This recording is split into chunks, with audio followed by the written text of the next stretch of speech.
ನೋಡಿ, supreme court ಆದೇಶ ಇದೆ. ನನ್ನ ವೈಯಕ್ತಿಕ ಮನವಿ ಏನಪ್ಪಾ ಅಂದ್ರೆ, ಯಾರೇ ಸಂಘ ಸಂಸ್ಥೆ ಇರಬಹುದು, ಒಬ್ಬ ಸಿಎಂ ಅವ್ರು ಬರ್ತಾ ಇದ್ದಾರೆ, ಅವ್ರದ್ದು ದೇವ್ರ ದರ್ಶನ ಪಡಿಲಿಕ್ಕೆ ಬರ್ತಾ ಇದೆ, ದರ್ಶನ ಪಡೆದು ಹೋಗ್ಲಿ. ಹೀಗೆ ನಾವೇನ ಅವ್ರು ಬಂದ ತಕ್ಷಣ ನಾವೇನ್ ನಮ್ಮ ಹಕ್ಕನ್ನ ಬಿಟ್ಕೊಡ್ತಾ ಇದೀವ?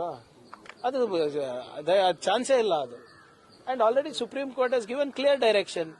ನಾವು ಅದ್ರ ಪ್ರಕಾರ ನಾವು ಮಾಡ್ತೀವಿ. ಅವ್ರ ಹಿತಾಸಕ್ತಿ ಕೆಲಸ ಮಾಡ್ತಾರೆ, ನಾವು ನಮ್ಮ ಹಿತಾಸಕ್ತಿ ಕೆಲಸ ಮಾಡ್ತೀವಿ. ನಮ್ಮ ನಾಡಿನ ಭಾಷೆ, ನೆಲ, ಜಲದ ಬಗ್ಗೆ ಯಾವುದೇ ರೀತಿಯಾದಂಥ ಕಾಂಪ್ರಮೈಸ್ ಇಲ್ಲ. ಬರಲಿ, ದರ್ಶನ ಪಡೀಲಿ, ಅವ್ರಿಗೇನು ಒಳ್ಳೇದು ಬಯಸ್ತಾ ಇದಾರೆ ಅವ್ರು ಕೇಳ್ಕೊಳ್ಳಿ, ಅದಕ್ಕೇನು ತಪ್ಪೇನಿದೆ ಅದರಲ್ಲಿ. ನಮ್ಗೇನು ಒಳ್ಳೇದು ಮಾಡಬೇಕಾದ್ರೆ ನಾವು ಮಾಡ್ತೀವಿ. ಕ್ಷಣ ಕ್ಷಣದ ಮಾಹಿತಿಗಾಗಿ ನೋಡ್ತಾ ಇರಿ ನೇಷನ್ ನ್ಯೂಸ್. ಕಾಮೆಂಟ್ ಮಾಡಿ, ಲೈಕ್ ಮತ್ತು ಶೇರ್ ಮಾಡಿ.